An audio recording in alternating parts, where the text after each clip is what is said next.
people just don't see how much work is really involved in this rap shit. I didn't know it. I didn't see it. I never saw it until I was actually in it. You really gotta be in it to understand what it's like. But people always gotta see you smile. You always gotta put on that fake, you know what I'm saying? Like, no matter what you just been through. Everybody want to be a rap superstar, but how much are you willing to suffer? What price are you willing to pay? Welcome back to the Mindbender Mental Performance Podcast. I'm your host, Kowalski. Thank you for joining me today. We're going to dive deep into a profound topic that I believe resonates not only within the realm of sport and baseball, but also, of course, in life itself. The mental performance behaviors for baseball players today, as inspired by Viktor Frankl's powerful and profound book, Man's Search for Meaning.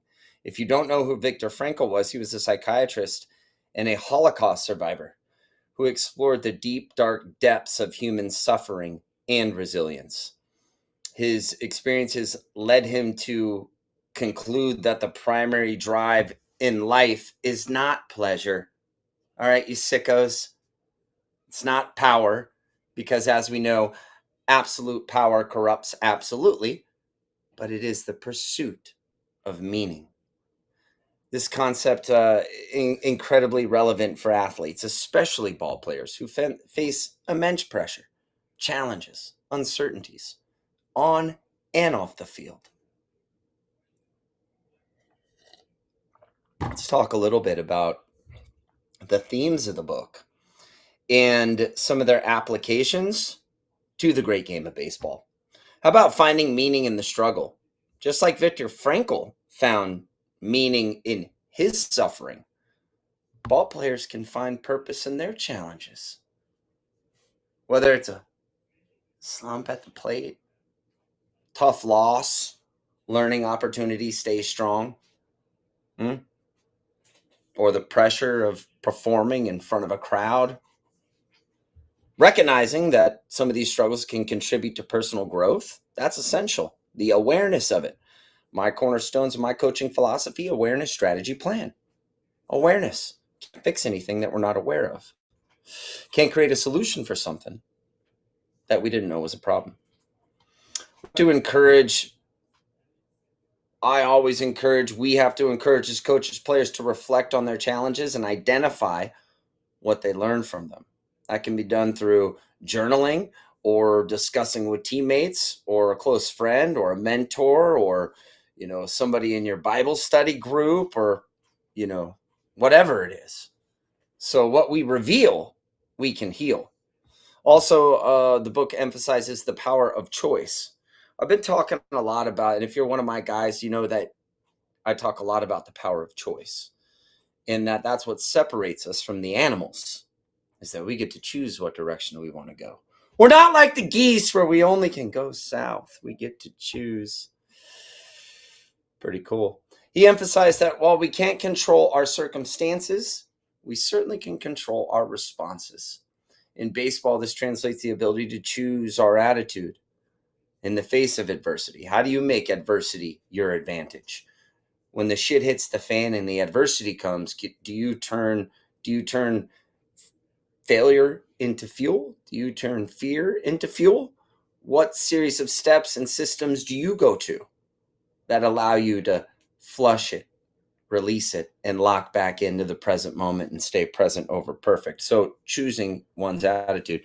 We have to teach players to focus on their responses to failure and setbacks and know that a setback is just a setup for a comeback. We're going to use things like positive self-talk, affirmations.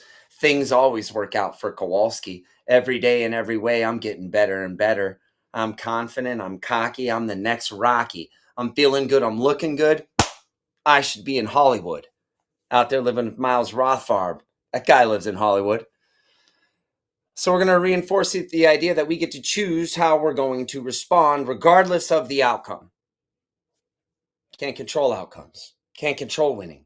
Can't control ERA. Can't control perfect game rankings. Can't control what they're going to say about you on the gram. But we certainly control our appearance, our attitude, our preparation, because the separation's in the preparation, our performance, the results of how we perform, not how we perform, not the results of how we perform, our energy and effort. We're live here on the world's premier live streaming interactive event and podcasting hosting platform, nofilter.net. Like and subscribe. It's good for the algae. Ha! Setting goals and pursuing growth. Frankl's journey in the book, once you read it, will illustrate to you the importance of setting meaningful goals in your life.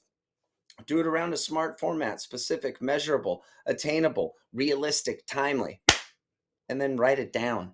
It's the start that stops us. Don't let it stop you. Put pen to paper. Something magical happens when it goes from your brain to the hand to the pen to the paper. It's like the ideas go from the clouds into the dirt where they can grow. We've got to help players create process-orientated goals. My goal is to hit 350. Yeah, sure. We just got done talking about what we can and can't control. So if your goal is around a batting average number that we simply have no control over, let's look at our offensive execution when we take possession of the batter's box, not through the lens of batting average, but through the lens of QAB average, your quality at bat average. 8 pitches or more, any hard hit ball, going down 0-2, seeing 4 more pitches, moving a runner to second or third with less than 2 outs, hitting a sac fly, laying a bunt down in the kill zone and making the third baseman, pitcher, and catcher work for that ball, and you getting thrown out by a half step. That's a quab. Number 4, embracing the present moment. As we talk about this all the time, yesterday is history, tomorrow's a mystery, today is a gift. That's why we call it the present. The present is the greatest gift we can give. Being present over perfect. That's what people need from us, our presence. In baseball, oftentimes the game can speed up on us. Oh, the game sped up on me. If we want to slow the game down, we first must slow ourselves down. And that starts with the breath. Thinking about the future, worrying about mistakes, or dwelling on past performances. I was talking to a pitcher today, a young go hard. You know who you are, dude. He's on the comeback trail. And we were talking about, look, man, what if I gave you 2 baseballs and asked you to dart those things in the lower half of the strike zone? It's like, I can't throw 2 balls at once. Yeah, but that's what you're doing. If we don't have a series of steps that we can go to when we get into a yellow or red light to release them, to see the yellow or red light, respond as if we would respond with that's an internal traffic light signal. We're not going to be driving into, oh, yellow or red light. You just see the red light and you stop until it goes green and then you go. Same thing in baseball. These are our emotional, internal awareness traffic lights. Oh, yellow or red light, cool, stop. I have a series of steps that I can go to release the yellow or red light, get me in a green light where I go forward. So a lot of times I'm going to introduce performance breathing. I'm going to introduce a foundation, a scaffolding to build from, a personal mission, a vision, a core principles, above and below the line behaviors for personal, for school, if we're talking about a collegiate athlete or a younger athlete, and of course in baseball. So we have above the line behaviors for each. We got to introduce them. We got to help players stay focused and locked in and be where their feet are. When you're being a brother or a son, be a brother or a son. When you're at school, be at school. When you're at the yard, be at the yard. Be where your feet are. Another thing in the book, building resilience. I mean, there's no better example of resilience than Viktor Frankl's example in Man's Search for Meaning in the face of unimaginable adversity. A true testament to the resiliency of the human spirit. As ball players, we've got to cultivate resilience to bounce back from failure, make failure feedback. Failure is fuel, because now I have a pre-game, in-game, post-game execution. So I can go back and say, what am I doing well, better, how? How can I learn from this? What am I being taught here? Everything happens for me, not to me.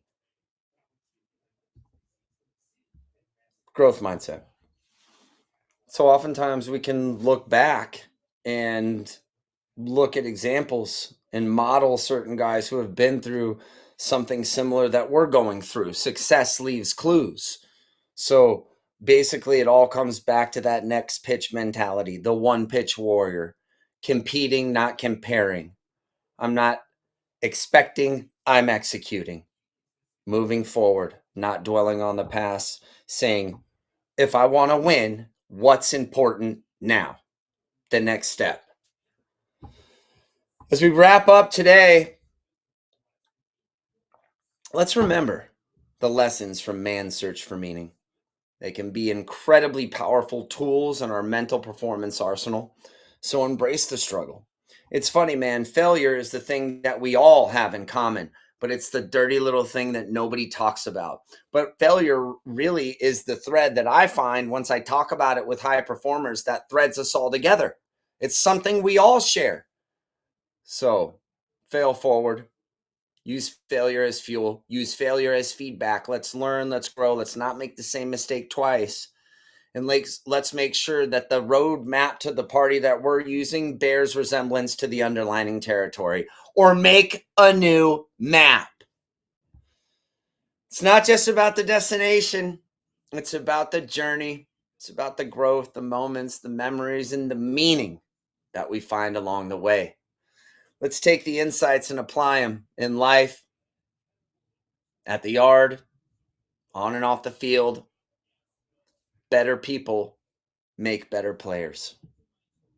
Thanks for tuning in to the Mindbender Mental Performance Podcast. If you found today's episode valuable, please share it with whoever. Until next time, as you already know, you get out what you put in. It takes what it takes. It begins before it begins, and the best is yet to come. Go out and find meaning every moment. See ya!